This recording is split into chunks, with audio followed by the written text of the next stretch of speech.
Sa simula ng dilim, maririnig ang bulong ng nakaraan, isang babala na tila humahagupit sa puso ng bawat mananampalataya. Ang mga simbahan ay puno ng katahimikan, ngunit sa loob, maraming puso ang naging malamig. Ang mundo ay abala, ngunit may tinig na sumisigaw, gisingin ninyo ang inyong espiritu bago ito huli na. Ellen White ay sumulat sa Ang Dakilang Labanan. Mayroon akong nakitang simbahan na sa panlabas ay mukhang buhay, ngunit sa loob ay malamig at walang sigla. Ang mga salita nito ay tila apoy sa dilim, isang paalala na ang kaluluwa ng iglesia ay nasa panganib. Si Kristo ay nagbantay at sa mga salita niya sa pahayag, binigyang diin ang kapalaran ng mga malamig na mananampalataya. Ellen White ay nagpahayag sa mga unang sinulat. Ang mga ito ay napalibutan ng liwanag, ngunit ang kanilang puso ay nagkukubli sa dilim. Ang mundo ay abala sa karangyaan, ngunit sa puso ng simbahan, ang apoy ng pananampalataya ay unti-unting namamatay. Sa bawat sulok, maririnig ang tahimik na sigaw ng Diyos, isang panawagan sa paggising. Paano ninyong tatanggapin ang biyaya kung ang inyong puso ay malamig? Tanong niya. Ellen White ay nagtanong din sa mga saksi para sa simbahan. Nakakita ako ng marami na nag-aangking tapat, ngunit ang kanilang mga gawa ay walang buhay. Ang gabi ay lumalalim at ang kapaligiran ay nagiging mabigat.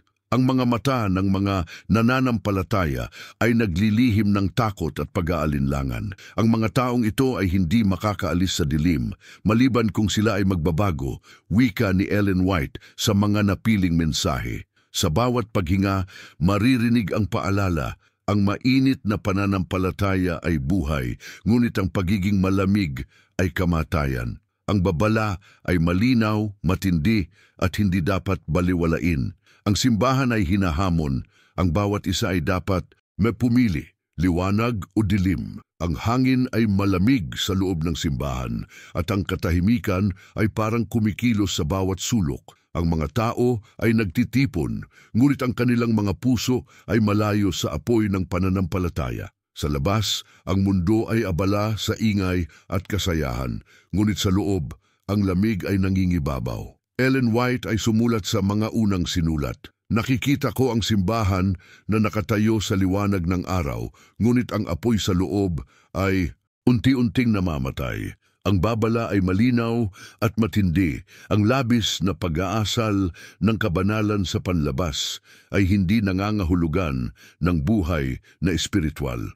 Sa mga saksi para sa simbahan, sinabi niya, ang mga tao ay maaaring magmukhang masigasig, ngunit kung ang kanilang mga gawa ay walang buhay, sila ay naglalakad sa dilim. Ang pagmumukhang banal ay walang silbi kung ang puso ay malamig at walang sigla. Ellen White ay nagpahayag din sa Ang Dakilang Labanan. Ang mga nagsusumikap na maging banal sa labas, ngunit malamig sa loob, ay makakatagpo ng kapahamakan. Ang mga salita ay paalala. Ang bawat kilos at desisyon ng isang mananampalataya ay may espiritual na kahulugan, at ang lamig ay nagdudulot ng unti-unting pagkabulok ng pananampalataya. Ang bawat araw ay isang hamon sa simbahan, isang pagkakataon para sa bawat isa na piliin ang liwanag sa halip na lumamig. Ellen White ay nagbantay. Nakikita ko ang mga taong umaasa sa nakaraan nilang katuwiran, ngunit ang kasalukuyan nilang mga gawa ay walang buhay. Mga unang sinulat. Sa bawat sandali, ang tanong ay malinaw. Paano mapapanatili ang apoy ng pananampalataya sa gitna ng mundong abala at makasarili? Ang simbahan ay hinahamon. Alinman sa lilitaw, ang liwanag o magpapatuloy sa lamig. Ang bawat puso ay may pagkakataon pa ring magbalik loob bago tuluyang mawala ang init ng espiritu. Ang liwanag ng araw ay pumapasok sa simbahan, ngunit hindi lahat ng nakikita ay nakakaramdam ng init. Ang ilan ay nagtitipon sa mga upuan, tila sumusunod sa tradisyon, ngunit sa puso, ang apoy ng pananampalataya ay malamig. Ang mga mata ng Diyos ay nakatanaw sa bawat isa at ang bawat gawa ay sinusuri ng banal na salita. Ellen White ay sumulat sa mga napiling mensahe.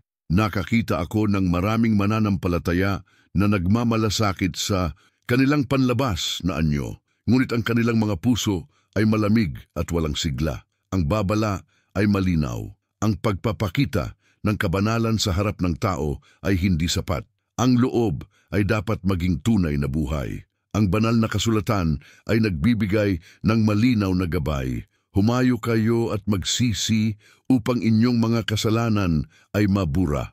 Mga Gawa 3:19. Ang pagsisisi ay hindi lamang kilos. Ito ay pagbabalik loob ng puso, isang pagpili na muling buhayin ang apoy sa espiritu.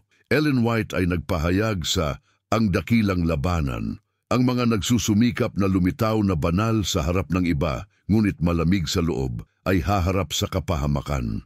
Ang panlabas na hitsura ng kabanalan ay walang kabuluhan kung ang apoy ng pananampalataya ay namatay. Sa bawat sandali, ang simbahan ay nahaharap sa hamon ng pagpili, magpatuloy sa lamig o bumangon sa liwanag. Ellen White ay nagbabala sa mga saksi para sa simbahan. Nakakita ako ng marami na umaasa sa nakaraan nilang katuwiran, ngunit ang kasalukuyan nilang mga gawa ay walang buhay.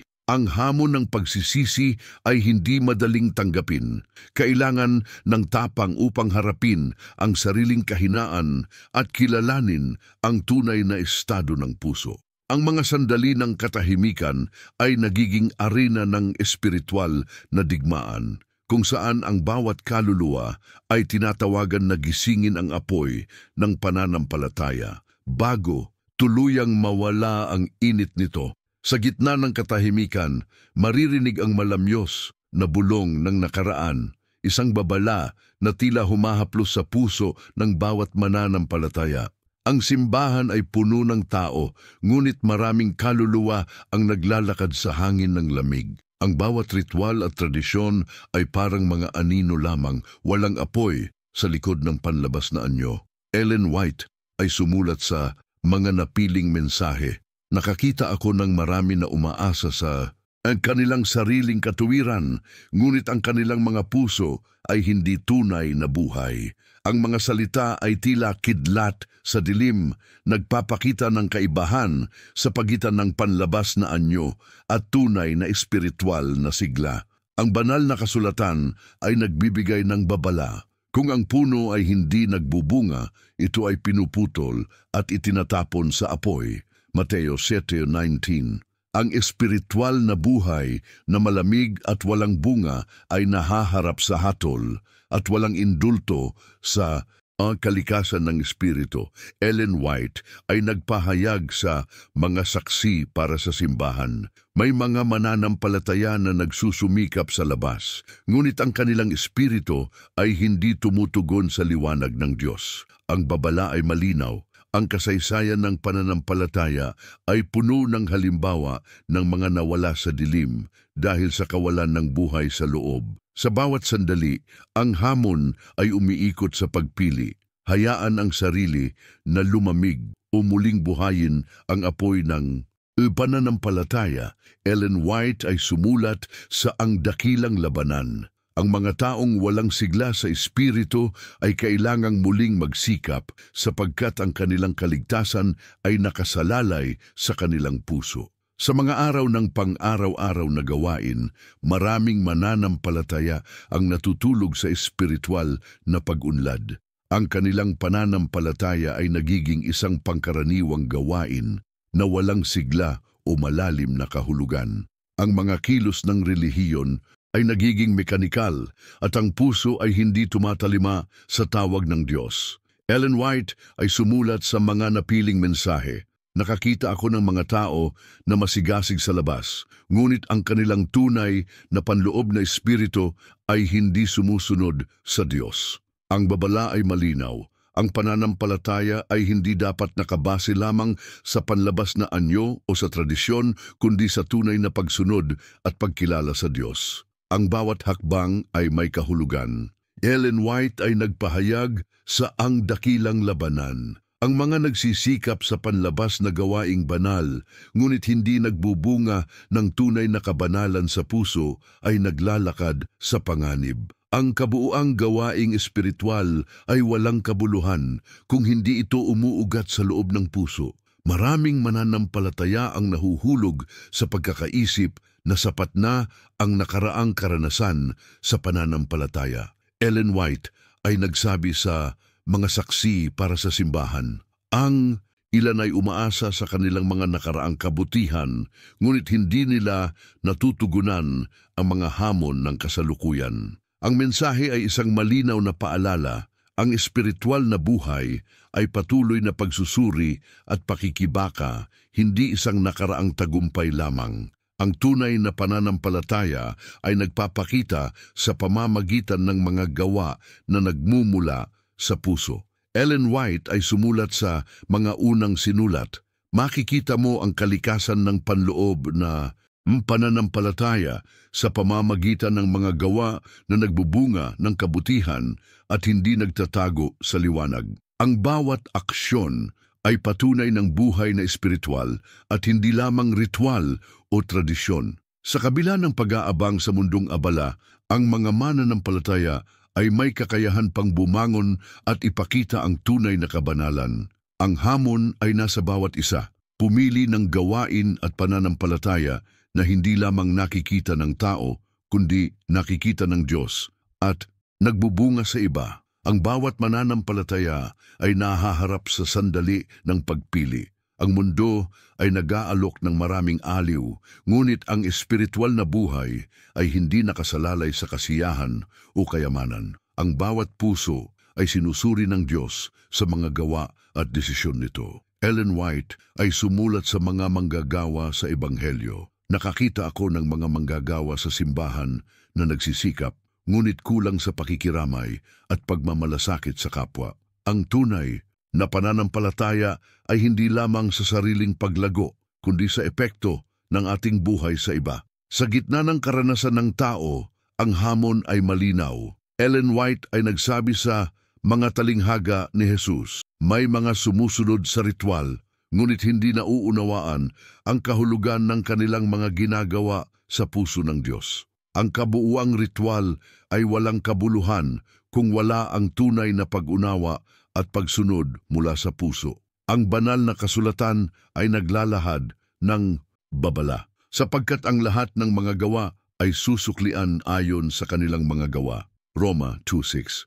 Ang tunay na pananampalataya ay nagbubunga ng katuwiran at malasakit, hindi lamang mga panlabas na kilos. Ellen White ay nagpahayag sa Mga Piniling Mensahe. Ang pagmamalasakit at tapat na serbisyo sa kapwa ay palatandaan ng buhay na espiritual. Ang buhay na espiritual ay nasusukat hindi sa galing o kaalaman, kundi sa katapatan at kabutihang ipinapakita sa araw-araw na buhay. Sa bawat hakbang, ang pagpili ay malinaw, manatili sa sarili o maglingkod sa kapwa, sundin ang kasanayan o ang tinig ng Diyos sa puso. Ang simbahan ay isang larangan ng pagpili at aksyon, at ang bawat isa ay hinahamon na ipakita ang kanilang pananampalataya sa pamamagitan ng buhay na may kabuluhan.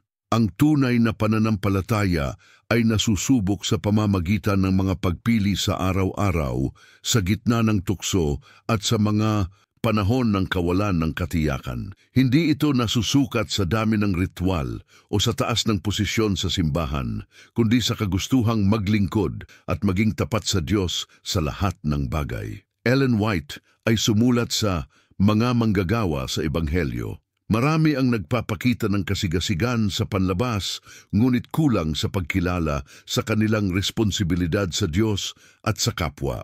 Ang pananampalataya ay hindi simpleng paniniwala. Ito ay nakikita sa pagpili ng tama sa gitna ng araw-araw na hamon. Sa gitna ng abala at karangyaan ng mundo, ang mananampalataya ay nahaharap sa tanong, handa ba siyang magsakripisyo para sa katotohanan? Ellen White ay nagsabi sa Mga Pangyayari sa Mga Huling Araw, ang ilan ay natutukso sa karangyaan at ang kanilang espiritu ay nawawala sa landas ng katuwiran. Ang babala ay malinaw.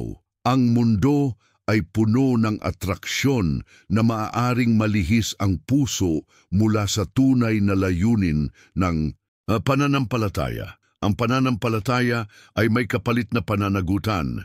Ang bawat desisyon at kilos ay may espiritual na epekto na hindi nakikita ng mata, ngunit sinusukat ng Diyos. Ellen White ay nagpahayag sa mga piniling mensahe. Ang mga tunay na tagasunod ay nagbubunga ng kabutihan sa kanilang komunidad, hindi dahil sa utos, kundi dahil sa pusong nagmamahal sa Diyos at kapwa. Ang tunay na pananampalataya ay nakikita sa aksyon, sa pagiging tapat sa panloob na prinsipyo at sa epekto nito sa mundo sa paligid. Ang hamon ay patuloy. Ang bawat puso ay kailangang magpasya kung alin ang pipiliin, ang daan ng sariling kaginhawaan o ang daan ng pananampalataya at serbisyo. Ang panloob na katapatan ay ang tanging ilaw na hindi matitinag ng tukso, inggit o karangyaan. Ang bawat mananampalataya ay dumating sa huling yugto ng espiritual na paglalakbay. Ang mga desisyon, aksyon at pagpipilian sa nakaraan ay nagtataglay ng kahulugan at ang mga puso ay nasusukat sa kabuuan ng kanilang buhay. Ellen White ay sumulat sa mga pangyayari sa mga huling araw. Ang mga nananatiling tapat sa kanilang pananampalataya kahit na sa gitna ng mga pagsubok ay matutuklasan ng kagalakan at kapayapaan na nagmumula sa Diyos. Ang tunay na pananampalataya ay hindi sinusukat sa dami ng pagsubok, kundi sa tibay ng loob at katapatan sa kabila ng lahat. Maraming naligaw sa daan, ngunit may liwanag na naghihintay sa bawat pusong bumabalik loob. Ellen White ay nagpahayag sa mga manggagawa sa Ebanghelyo. Makikita mo ang mga taong nagbago at naglingkod ng tapat sa kabila ng kanilang mga kahinaan. Sila ay pinapalakas ng banal na espiritu. Ang kabuuang mensahe ay malinaw. Hindi ang perpekto ang nakatatamo ng tagumpay, kundi ang patuloy na nagtatagumpay sa loob. Ang banal na kasulatan ay nagbibigay ng pangwakas na gabay at ang bawat isa na nakikinig sa mga salita ko at nagsasagawa ay ihahambing ko sa isang matalinong tao na nagtayo ng kanyang bahay sa ibabaw ng bato. Mateo 7:24. Ang pagtatagumpay sa espiritual na buhay ay nakikita sa praktikal na pagsasabuhay ng pananampalataya sa bawat araw. Ellen White ay sumulat sa mga piniling mensahe. Ang mga puso na nagbukas sa banal na espiritu ay nakakatagpo ng lakas at karunungan upang magpatuloy kahit sa pinakamadilim na sandali. Ang espiritual na paglalakbay ay hindi nagtatapos sa tukso o pagkadapa, kundi sa pagtindig at patuloy na paglago. Ang simbahan at bawat individual ay tinatawagan ngayon. Ang paglalakbay ng pananampalataya ay may katapusan na puno ng liwanag at katuparan, basta't nanatili sa panloob na katapatan at naglingkod ng tapat sa Diyos at kapwa. Sa huli, ang bawat puso na nagdesisyon na maging tapat ay nakikilala, pinapalakas at pinagpala.